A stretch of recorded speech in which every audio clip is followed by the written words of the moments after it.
श्रीधर और माता वैष्णो देवी की ये कथा विस्तार में और भी रोमांचक और प्रेरणादायक है। इसे त्रेता युग के अंत की घटना माना जाता है।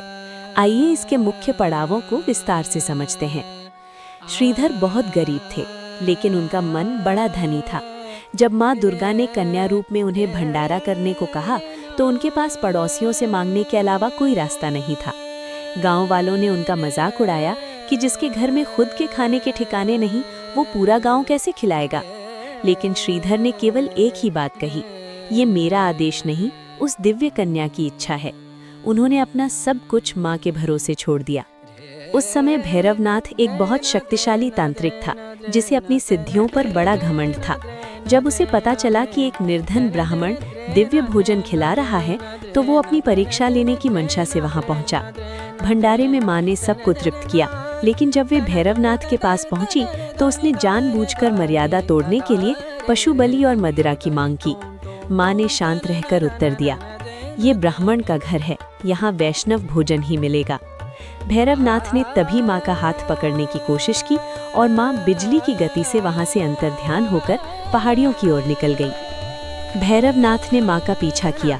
इस यात्रा के दौरान माँ ने जो चमत्कार किए, वे आज भी भक्तों की श्रद्धा का केंद्र हैं। बाण गंगा।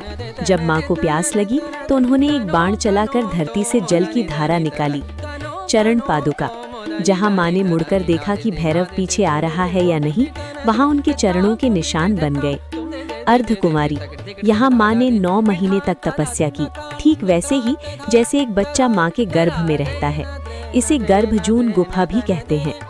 अंत में जब भैरवनाथ गुफा के पास पहुंचा, तो हनुमान जी जो माँ की रक्षा कर रहे थे और भैरव के बीच युद्ध हुआ।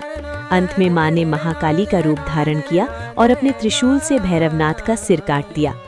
भैरव का सिर कटकर 2 किलोमीटर दूर पहाड़ी की चोटी पर गिरा। मरते समय भैरव को अपनी गलती का एहसास हुआ और उसने माफी मांगी। दयालु माँ ने उसे वरदान दिया कि जब तक कोई भक्त मेरे दर्शन के बाद तुम्हारे दर्शन नहीं करेगा, उसकी यात्रा पूरी नहीं मानी जाएगी। इस पूरी घटना के बाद श्रीधर पागलों की तरह माँ को ढूंढते हुए त्रिकुटा पर्वत पहुंचे। माँ ने उन्हें गुफा के भीतर पिंडियों के रूप में दर्शन दिए, महाकाली, महालक्ष्मी और महासरस्वती। माँ ने श्रीधर को आशीर्वाद दिया कि उनकी वंश परंपरा ही इस गुफा की पूजा करेगी।